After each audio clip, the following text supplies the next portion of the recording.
Vivemos numa atualidade que nos apresenta muitos desafios como discípulos de Jesus Cristo. Temos pensado em alguns desses assuntos, continuaremos nesta noite olhando mais um, mas o texto bíblico, vamos recordar o texto bíblico que nos norteia enquanto pensamos neste tema amplo, assuntos desafiadores da atualidade, Romanos 12, 1 a 2. Vamos juntos lembrar, recordar e proclamar esta verdade, ministrar uns aos outros como igreja, juntos. Portanto, irmãos, rogo-lhes pelas misericórdias de Deus, que se ofereçam em sacrifício vivo, santo e agradável a Deus. Este é o culto racional de vocês. Não se amoldem ao padrão deste mundo, mas transformem-se pela renovação da sua mente, para que sejam capazes de experimentar e comprovar a boa, agradável e perfeita vontade de Deus. Palavra de Deus para o seu coração hoje no livro de Provérbios. Primeiramente, vamos passear um pouco pelas Escrituras, textos que focam o tema que queremos entender e aprender sobre ele na palavra nesta noite. Provérbios depois de Salmos, Provérbios 31. Antes de eu ler esse texto, escute esta narrativa. Esta narrativa que eu vou ler é muito antiga, estamos falando aqui numa época mais ou menos 10 séculos antes de Cristo. E é sobre Samuel, o líder de Israel, e o colocar Saul como primeiro rei de Israel. E diz a narrativa assim: havia um homem de Benjamim, rico e influente, chamado Quis, filho de Abiel, neto de Zeror, bisneto de Becorate e trineto de Afia. Ele tinha um filho chamado Saul, jovem de boa aparência, sem igual entre os israelitas. Os mais altos batiam nos seus ombros. Saul não era fácil. Arrebentava o quarteirão. Boa aparência, sem igual. Os mais altos batiam em seus ombros. Saul é empossado rei, o tempo corre e ele é uma decepção enquanto rei, como servo de Deus. E chega uma hora, então, quando a narrativa diz: o Senhor, contudo, disse a Samuel: não considere sua aparência, nem sua altura, pois eu o rejeitei. O Senhor não vê como o homem vê. O homem vê a aparência, mas o Senhor vê o coração. Narrativas de 1 Samuel, capítulo 9, 1 Samuel, capítulo 16. O Senhor não vê como o homem vê a aparência, mas o Senhor vê o coração. Mais um texto, agora retornando no tempo mais ainda. 2000 anos antes de Cristo. Sobre Abraão, no livro de Gênesis, e sua mulher Sarai. Abraão foi aquele homem chamado por Deus para servi-lo, andar com ele. Ele era um empresário nômade, como era comum na época, pecuarista, um empresário de grande sucesso, mas chamado por Deus e servindo a Deus, enquanto na sua atividade empresarial, ele e a sua esposa e tudo que ele tinha, então, nesse empreendimento nômade. Quando estava chegando ao Egito, disse a Sarai, sua mulher: bem sei que você é bonita. Quando os egípcios a virem, dirão: esta é a mulher dele, e me matarão, mas deixarão você viva. Bem sei que você é bonita, disse a Abraão sobre a sua esposa, Sarai, depois Sara. Tão bonita que os egípcios haveriam de acabar com ele para ficar com ela. Sara também não era fácil. Era também de arrebentar o quarteirão. Provérbios, a leitura da palavra de Deus no capítulo 31, verso 30, o famoso capítulo sobre a mulher virtuosa. No verso 30 diz: a beleza é enganosa e a formosura é passageira, mas a mulher que teme o Senhor será elogiada ou honrada. Vamos a 1 Pedro, agora no Novo Testamento. 1 Pedro, carta, depois de Hebreus, Tiago, 1 Pedro, do meio para o fim do Novo Testamento. Vamos ler no capítulo 3, versos 3 e 4. Diz assim aqui a palavra apostólica nas Escrituras: a beleza de vocês não deve estar nos enfeites exteriores, como cabelos trançados e joias de ouro ou roupas finas. Ao contrário, esteja no ser interior, que não perece. Beleza demonstrada num espírito dócil e tranquilo, o que é de grande valor para Deus. Voltando um pouco para trás, ainda no Novo Testamento, 1 Timóteo, depois de Gálatas, Efésios, Colossenses, 1 e 2 Tessalonicenses, 1 Timóteo. 1 Timóteo, capítulo 4, verso 8. 1 Timóteo 4, 8. Também palavra apostólica, agora do apóstolo Paulo, escrevendo a Timóteo, ele diz: o exercício físico é de pouco proveito. A piedade, porém, para tudo é proveitosa. Por quê? Porque tem promessa da vida presente e da futura. O exercício físico é de nenhum proveito? Não. É de pouco proveito. Há um proveito pequeno. A piedade, isto é, a vida com Deus, porém, diz ele, para tudo é proveitosa. Porque tem promessa para a vida presente e a futura. Nos muda no que somos hoje e o que seremos na eternidade. Ainda voltando para trás, um pouco mais no Novo Testamento, 2 Coríntios, capítulo 4. Atos Romanos, 1 Coríntios, 2 Coríntios. Capítulo 4 e o verso 16. Capítulo 4, verso 16. Carta apostólica, também do apóstolo Paulo.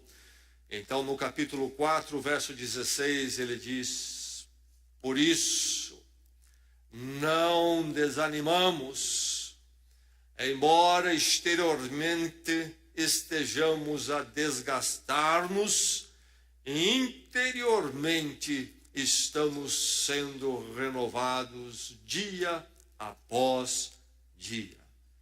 A vida com Cristo. Exteriormente somos desgastados, estamos sendo desgastados, mas em Cristo interiormente estamos sendo renovados dia após dia. E finalmente, Salmo 139, no meio das Escrituras do livro de Salmos. Salmo 139, o verso 14. 139, 14. Este belo salmo que fala da maravilha da pessoa de Deus, a sua onisciência, a sua onipresença, de como precisamos ser conhecidos por Ele, sermos sondados por Ele. E aí no verso 14, essa declaração: eu te louvo, porque me fizeste de modo especial e admirável. Tuas obras são maravilhosas. Tu me fizeste de modo especial e admirável. Palavra de Deus para o seu coração nesta noite.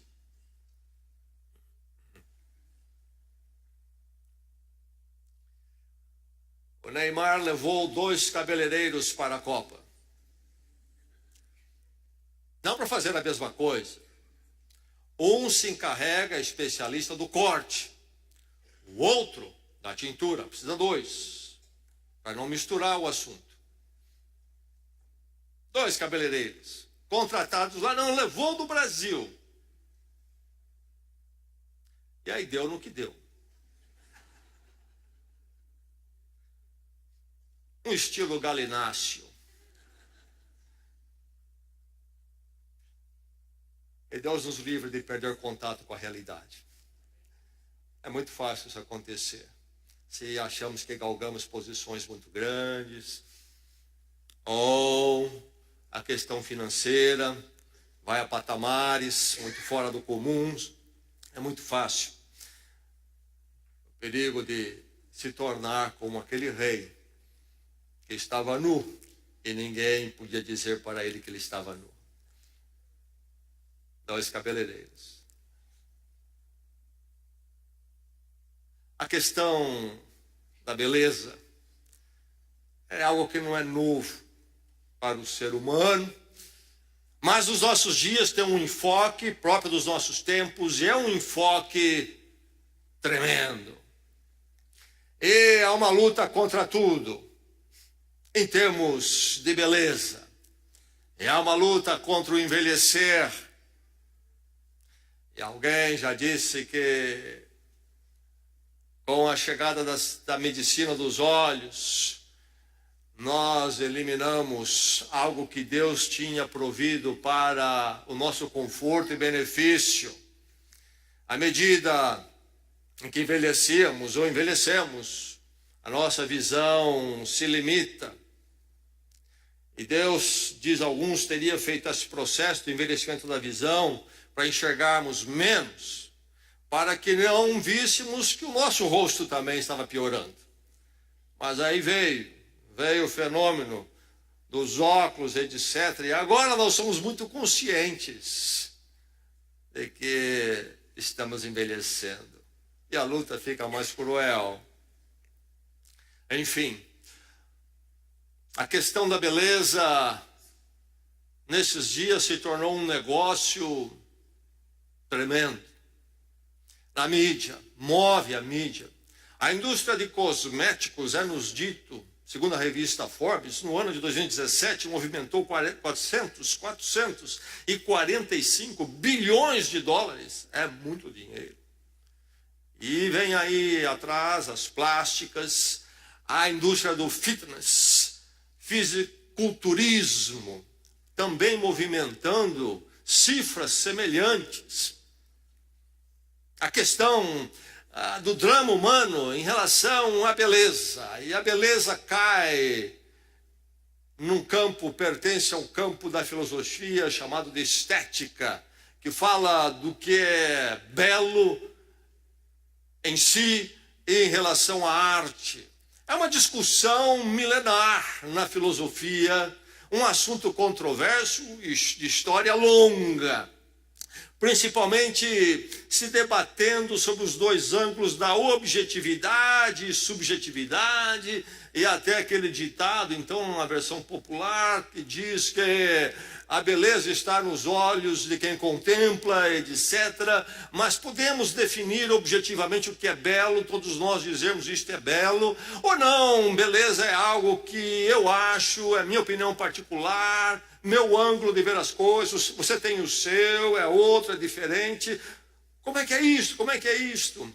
A discussão toda filosófica acaba trabalhando com o conceito de belo em termos de harmonia e simetria. Então, que isto é que orienta-nos em termos de acharmos algo belo ou não. Enfim, estética pertence ao universo humano e o ser humano tem esta capacidade de fazer sua avaliação estética sobre todas as coisas, e ele acaba fazendo sobre ele mesmo também. Enfim, estética pertence ao ser humano, pertence a mim e a você. Como tem muitas outras coisas que pertencem a nós, ao existirmos enquanto seres humanos. Mas nos nossos dias, o enfoque que tem recebido, a ênfase, pede de nós um cuidado e uma atenção.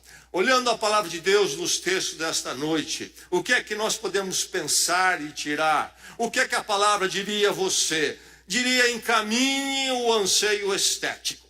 É preciso encaminhá-lo. Não podemos deixá-lo correr solto. Não podemos deixar que o nosso anseio estético seja orientado, encaminhado por qualquer um, qualquer ideia, qualquer movimento. Precisamos verificar que nós encaminhemos o nosso anseio estético, situando o valor da estética. Aí estamos falando especificamente da estética física, corpórea, a minha aparência, a sua aparência, etc., a aparência do outro. É preciso situar. A estética física tem o seu lugar. A criação do Senhor é bela. Deus não criou o horrível. Ele criou algo belo. Nós olhamos e falamos: é bela a criação do Senhor. O Salmo 27:4 é o salmo que fala sobre o desejo de estar na presença de Deus, particularmente na dispensação do Velho Testamento. A presença de Deus se manifestava no templo em Jerusalém. O desejo, então, do salmista neste salmo é estar no templo. E ele diz: e ali contemplar a beleza, formosura do Senhor, que era manifesta na arquitetura do templo. Tudo ali falava, tudo tinha uma linguagem, um significado para levar a se pensar nas facetas e nas belezas do Senhor e a sua glória. Então é preciso situar bem o valor da estética. Ela tem o seu lugar, inclusive, quanto a nós, pessoas. Saul era um camarada, era um bonitão. Sara também era. A Bíblia tem a sua referência a pessoas de belezas que se destacam. Mas este é um aqui, outro ali. Nós somos uma variedade que também cria uma beleza em si. Não somos iguais. Alguns, sim, têm este status privilegiado, uma beleza extraordinária, mas a maior parte de nós é como eu e como você, essa cara comum mesmo, que todo mundo tem. É legítima a atenção à estética? Sim. Mesmo Pedro, quando fala, particularmente sobre as mulheres, os adornos, ele fala sobre se focar na beleza espiritual, mas ele ali em nenhum momento, quando fala dos adornos, e veja bem que esse negócio de joias, das mulheres, etc., não é algo desses dias. Aliás, quando se visita, eu tive a oportunidade de ver museus na Turquia, na Grécia, milhares de anos antes de Jesus Cristo, já se faziam joias de ouro, etc., anel, colares, e tudo mais. É legítimo a atenção à estética. Nenhum de nós gosta de coisa não cuidada. É verdade ou não é? Alguns talvez aqui diriam: eu não ligo para isso. Não é verdade. Você liga, você tem o seu jeito de se importar com isso, então você se importa. Você não gosta de coisa feia, de coisa descuidada. Às vezes homens, eu não importo com isso. Todos os homens cuidam da sua barba, deixando crescer, ou raspando tudo. Todo mundo dá atenção à sua aparência. Em alguma medida, muda um pouquinho o grau, o jeito de ver, mas todos dão, sim, uma atenção à estética. E isto não é errado em si. É preciso situar o valor da estética. Há o erro e o equívoco, sim, quando se fala da tal da positividade do corpo. Essa questão de se ter uma afirmativa positiva sobre o seu próprio corpo. Isto é um equívoco. Mas o contrário também é um equívoco, que seria a negatividade do corpo. Então o corpo é nada, esquece. Dois erros. Uma afirmativa positiva que coloca o corpo como algo fundamental, e a negatividade, quando então despreza todo o corpo e a aparência. É preciso situar, inclusive lembrando que a estética não define o nível de espiritualidade. Há pessoas que não se cuidam e estão com o coração longe do Senhor, não mostram os frutos do Espírito. E há pessoas que se esmeram mais que têm o coração cheio do fruto do Espírito. E vice-versa. Enfim, nós não definimos alguém como espiritual ou não espiritual através da sua aparência natural, uma beleza natural ou não, e nem mesmo através da sua aparência, a sua beleza em termos do seu cuidado com a sua aparência. Enfim, a espiritualidade não é necessariamente definida pela beleza, pela estética. É preciso situar o valor da estética. Há crentes que querem desprezar a estética, não é verdade? Existiu um filósofo na Grécia Antiga, 4º século antes de Cristo, chamado Diógenes. Diógenes fundou a corrente de pensamento, aliás, ele realmente deu uma ênfase a ela, a corrente de um pensamento filosófico chamado de cinismo. Ele era aquele que tinha o desapego, aliás, tinha uma posição, na verdade, contrária, de desprezo a todas as convenções sociais. Foi morar num tubo. Se imagina um tubo de cerâmica ou possivelmente um grande vaso virado. Então a boca ficava voltada ali, quem sabe para a calçada. Ele morava ali dentro, cachorros ficavam em volta. E ele rompeu com todas as convenções sociais. O jeito de comer, tudo que agredia as convenções sociais ele fazia. O jeito de se apresentar, não cuidando de si mesmo, enfim, o cinismo, que depois foi criar uma outra escola filosófica, o estoicismo, que é aquele que abre mão de tudo, todas as questões, e não me preocupa, etc. Mas começa com o cinismo de Diógenes. E alguns na história cristã entenderam que ser consagrado espiritual era ser um Diógenes. Quanto mais eu abrir mão da beleza e da estética, mais perto de Deus eu estou. A Bíblia não ensina isso. Não há lugar para isso. O que a Bíblia ensina é resistir a toda idolatria, inclusive a idolatria da estética. Isso sim. Nenhum ídolo pode tomar conta do nosso coração, nem mesmo o da estética. É muito fácil cruzar a linha de uma apreciação por aquilo que é belo, uma apreciação que nos é dada por Deus enquanto seres espirituais. Olharmos algo e dizermos é belo isto, e buscarmos o belo.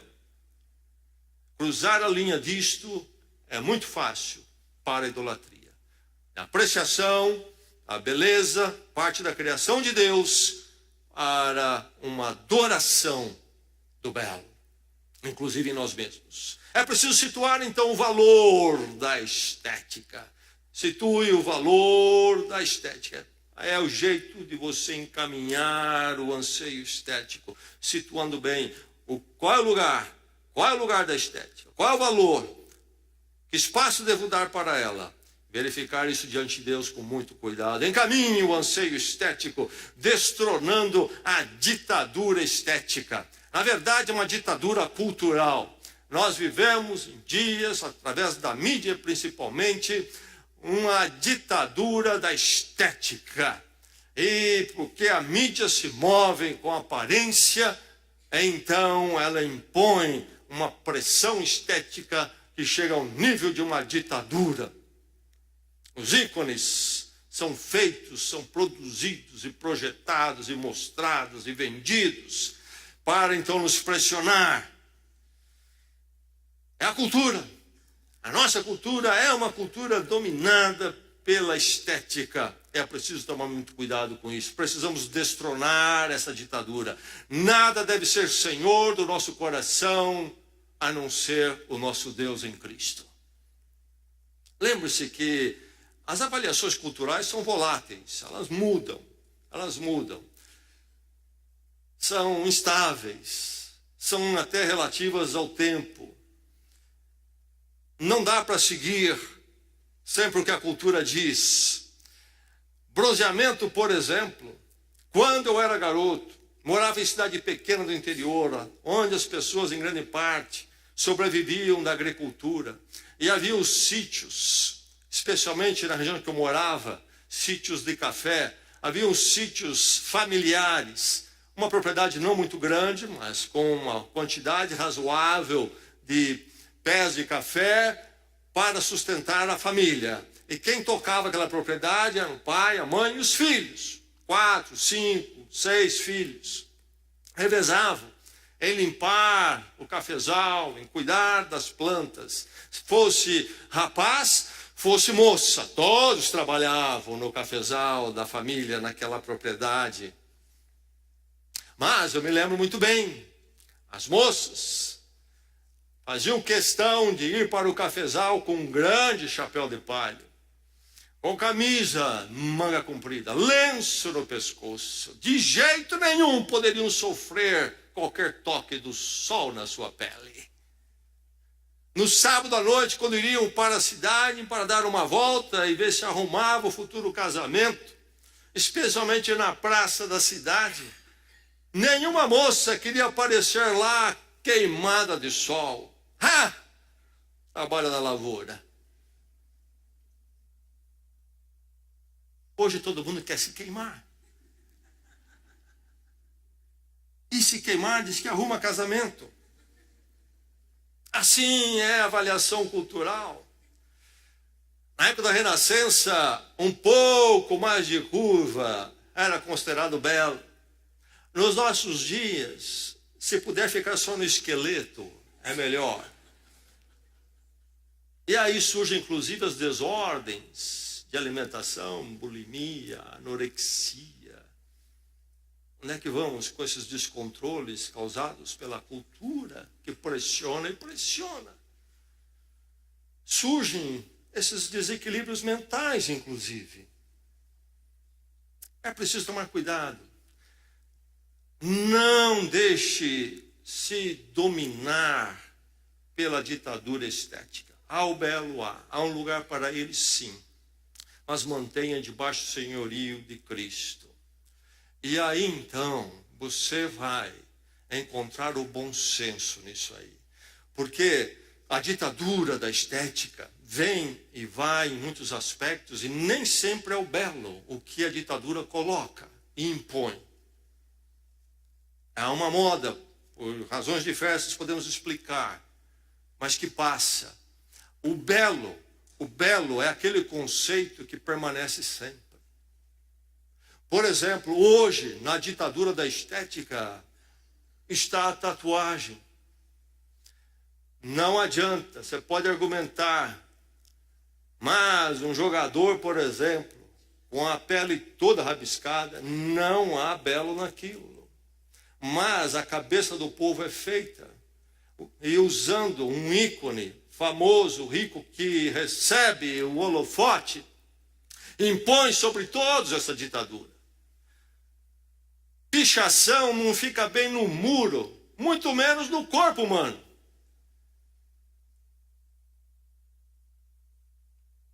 Vai passar. Vão lamentar.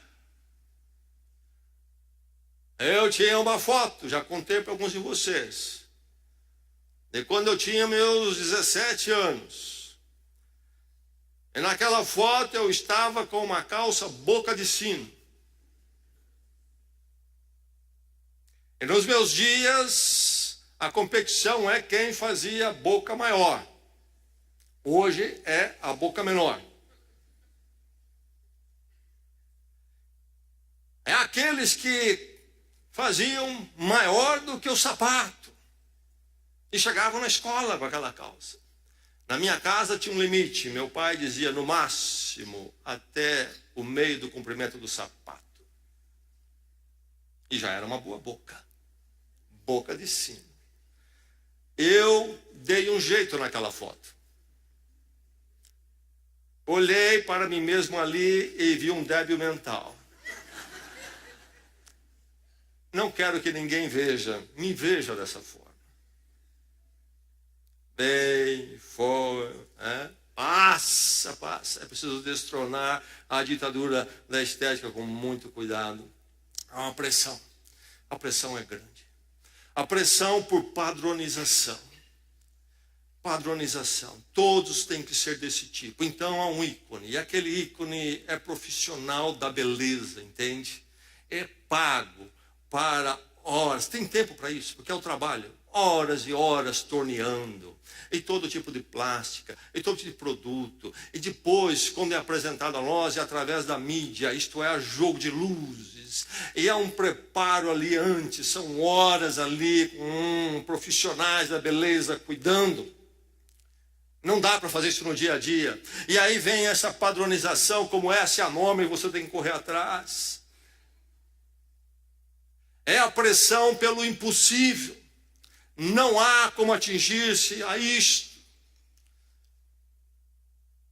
Por muitos anos dominou o mundo das garotas, crianças, a Barbie. Não sei se você já pensou, considerou, uma Barbie, se fosse um ser humano de verdade, não pararia em pé. Não existe. É impossível. E a pressão é sutil. É dito que o nosso estado de espírito interior depende da beleza exterior. E então se corre atrás do impossível, porque o dia que se alcançar aquilo, então você vai ter sossego por dentro. A ênfase maior, lamentamos, mas é fato. A ênfase maior dessa pressão está sobre a mulher. A mulher é a mais castigada. Há uma ditadura, há uma escravidão, há um tirar de paz como nunca se viu. É terrível o que se faz com a mulher. Nessa pressão que extrapola todos os níveis de bom senso. Situando o valor da estética, nós vencemos isto, mas não situando. Somos então situados pela pressão da cultura e do mundo. A mulher sofre muito, mas não é somente a mulher. Hoje o homem começa a sofrer igualmente. Ainda nesses dias eu li um artigo de um teólogo, escreveu sobre a epidemia do ódio do corpo masculino. Ele escreve o seguinte, uma parte do seu artigo, olha, um pensamento de um homem após assistir o filme Thor. Se eu pudesse ter a aparência daquele cara que fez o papel de Thor no filme, eu seria feliz. Esse é um sentimento comum entre os homens de nossa era. Colocando de uma forma mais honesta, o pensamento comum é o seguinte: se eu não puder parecer ser confiante, sexy, intimidador, competente, super-humano, eu não tenho nenhum valor. E os homens começam a sofrer, os jovens começam a sofrer também, os garotos. É preciso destronar a ditadura da estética. Encaminhe o seu anseio estético. Você está encaminhando, meu irmão, minha irmã? Encaminhe, priorizando a estética espiritual. Priorizando a estética espiritual. A Unilever fez a campanha Dover, começou em 2004. Esta questão de ajudar é uma campanha que procura ajudar, enfocar melhor a questão do belo das pessoas, particularmente das mulheres. E uma pesquisa foi feita entre as mulheres. E o resultado, então, é muito interessante. A pergunta, o que é exatamente a beleza da mulher? Pergunta da pesquisa da campanha Dover, da Unilever. O que é exatamente a beleza da mulher? 77% respondeu o seguinte: a beleza pode ser alcançada através da atitude, espírito e outros atributos não relacionados com o físico. 77% respondeu assim. 89% respondeu: a mulher pode ser bela em qualquer idade. 85% respondeu: toda mulher tem algo em si que é belo. 75% afirmou essas considerações. A atração física está relacionada com a aparência, enquanto beleza está relacionada com o que a pessoa é, além da aparência, sendo componentes poderosos da beleza a felicidade, confiança, dignidade e humor. Pesquisa entre pessoas não crentes. A pressão cultural, estética é tremenda, formata, bate forte, mas lá no fundo, todo ser humano sabe que há algo aí que não está correto. Não é fácil resistir. E mesmo sabendo que não está correto, acaba cedendo porque a pressão é muito grande. É preciso, então, tomar todo cuidado. Como encaminhar o anseio estético? Priorize a estética espiritual. E aí você vai encaminhar bem o seu anseio estético pelo físico, inclusive. É preciso fugir do culto ao corpo. A cultura atual vende o culto ao corpo. A idolatria do corpo, o que é isto? Viver para o corpo.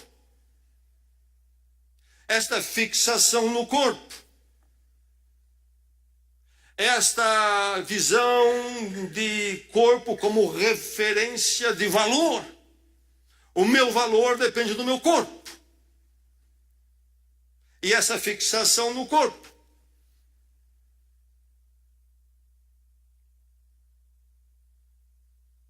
Quando estou na academia tentando esticar meu esqueleto, é interessante ver aqueles que cultuam o corpo ali. Não tem nada a ver com a saúde. É uma briga com eles mesmos, para atingir algo que nunca vão atingir. Mas olham muito no espelho. Se você perguntar a eles onde é que tem água para beber, ali. Todo um jeito de cultuar a si mesmo. Culto ao corpo. Grande equívoco. E é muito fácil, digo novamente, cruzar a linha entre o anseio pela estética, a beleza, a apreciação estética e transformar num ídolo. E a cultura transforma num ídolo e quer que você transforme num ídolo. E o ídolo é tremendo. O ídolo consome, escraviza. O ídolo rouba a paz e suga tudo que puder de você. O ídolo tem um preço, e um preço alto. É preciso fugir. Fugir dessa idolatria. Esse narcisismo. Você já ouviu falar de Narciso? Narciso era aquele camarada na mitologia grega que era muito bonito, foi criado bonito. Mas ele se tornou arrogante ao máximo. E ele não deveria ver a sua aparência para continuar vivendo, mas diante da sua arrogância tão grande e o desprezar dele de homens e mulheres, por causa que se achava o máximo, ele foi condenado pelos deuses a ver a sua imagem numa lagoa. E quando ele viu a imagem na lagoa, ele se apaixona por si mesmo. E ali ele é escravizado, e ele fica na beira daquela lagoa, vendo a sua imagem, não consegue se afastar, e ali ele fica até definhar-se, até a morte. Isso que o ídolo faz com você, cuidado. E é o que a mídia quer fazer, porque a hora que ela colocar a idolatria no seu coração da estética, ela lhe controlou. Você está sob controle, está hipnotizado. Cuidado. Encaminhe o anseio estético. Como? Priorizando a estética espiritual. O erro de amar a si mesmo. Há um sujeito que é consultor de modas e aparência, etc., chamado Gok Wan, chinês, pais chineses, mas nascido na Inglaterra, ele é inglês, tem um programa de televisão lá, E ele, numa entrevista, disse como é que ele ajuda as mulheres a resolver o problema, em particular, em relação à sua aceitação, etc. E então a roupa que vai vestir.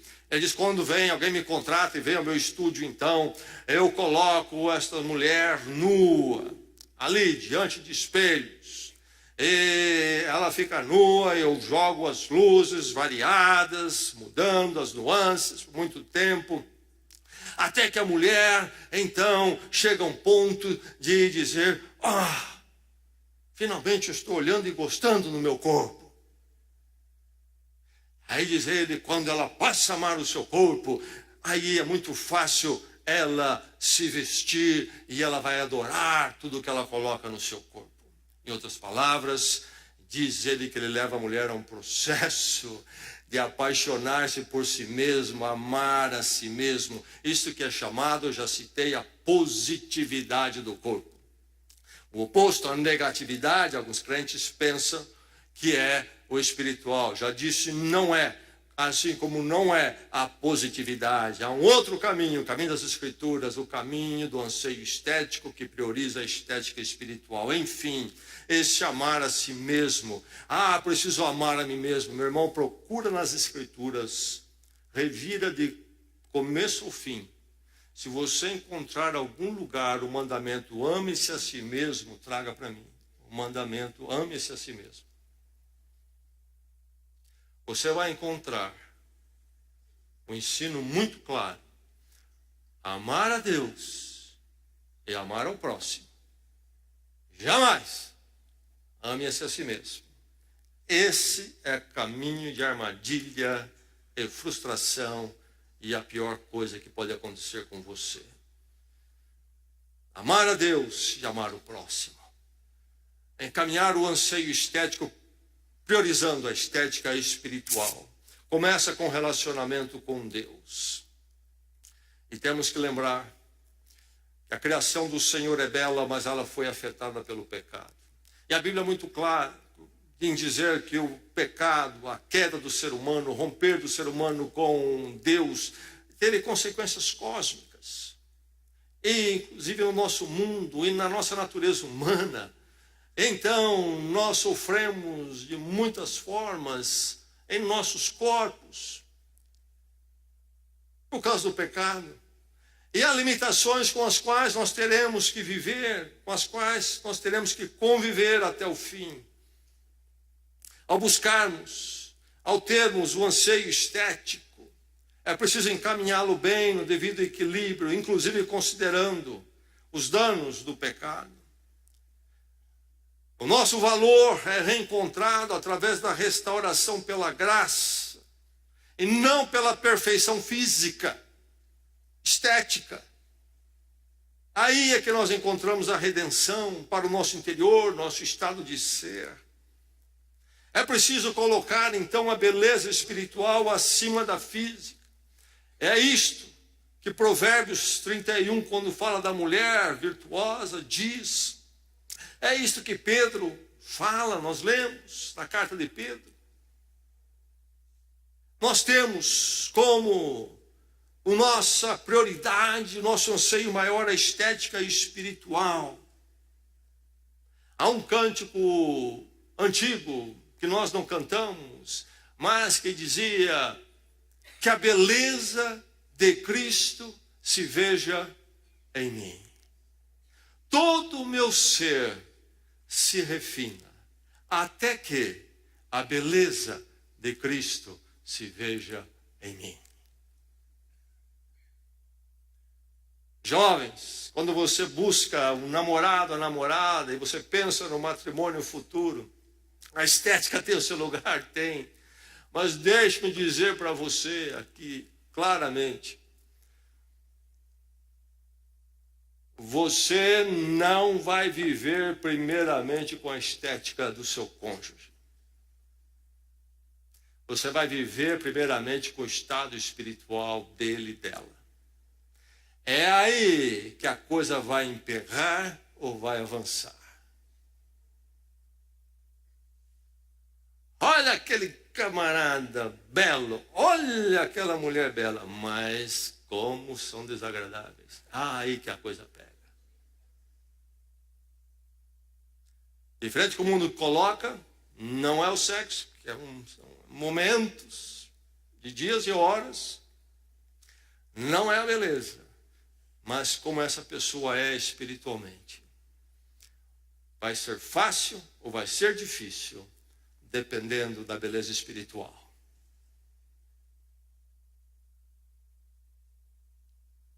Não escolha, primeiramente, pela estética física.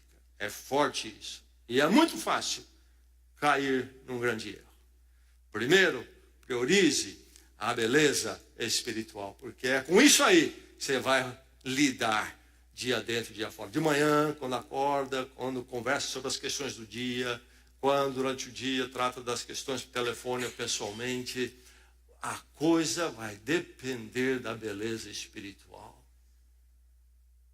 É aí que vai ser difícil ou fácil. É aí que vai ser edificante ou não. É essa a questão. Presta atenção nisso. Quando você pensar no cônjuge futuro, estabeleça as prioridades. Que tipo de pessoa, com que tipo de pessoa eu vou namorar e pensar em casamento? O que você vai colocar lá? Primeiro na lista, segundo, terceiro, quarto.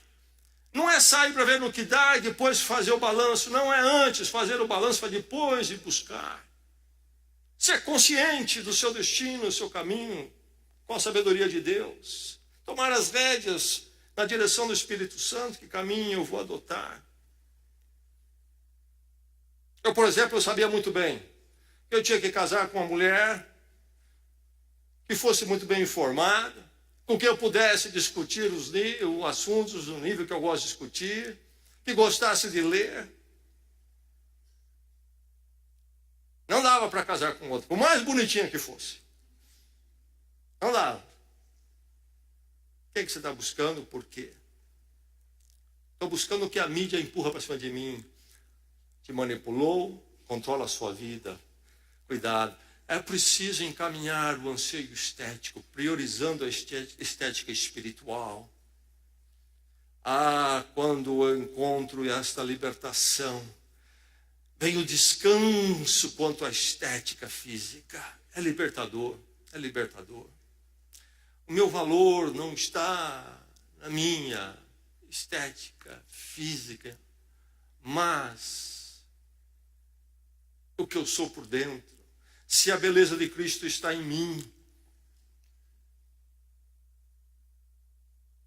e há um impacto em mim, a beleza espiritual, um impacto maravilhoso. E sabe, há um impacto nos outros que estão à minha volta. A beleza física, impacto supérfluo, impacto sem nenhuma implicação para a edificação da existência humana, mas o impacto da beleza espiritual é fundamental no indivíduo e naqueles com quem ele convive. É preciso manter a forma física, sim. Nenhum de nós precisa ser atleta, nenhum de nós precisa ser manequim. Mas o corpo que Deus nos deu é uma criação de Deus também. Cuidar bem dele é importante.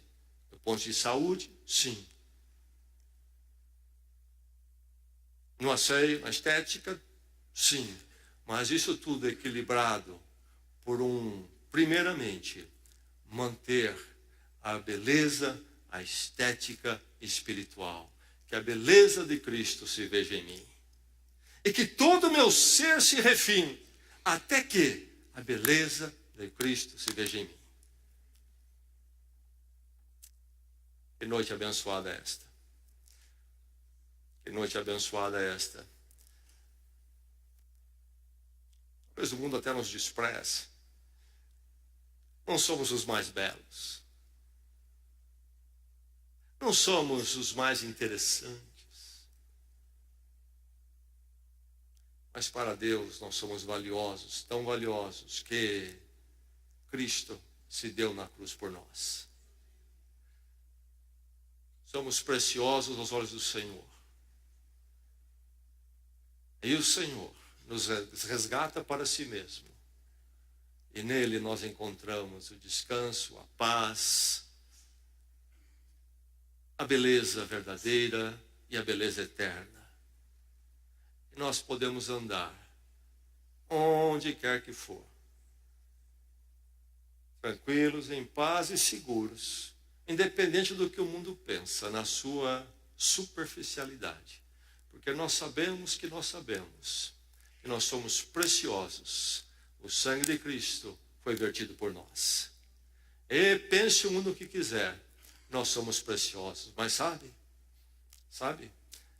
essa é a verdadeira segurança, e não aquela da corrida estética física.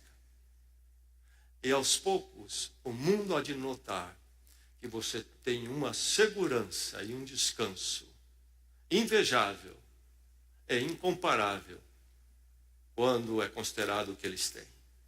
E o mundo haverá de admirar isso em você. Você há de impactar o mundo. A beleza de Cristo seja achada em cada um de nós. Se alguém não conhece ainda o poder transformador da obra de Deus em Cristo, que esta noite chega à sua vida. Há algo maravilhoso. Há algo maravilhoso. É muito gostoso viver longe, viver liberto da ditadura, da cultura, inclusive na questão estética. E encaminhar esse anseio estético através da beleza espiritual, a minha vida com Deus. Que o mundo possa ver em nós a beleza de Cristo. Vamos orar. Vamos à presença do Senhor.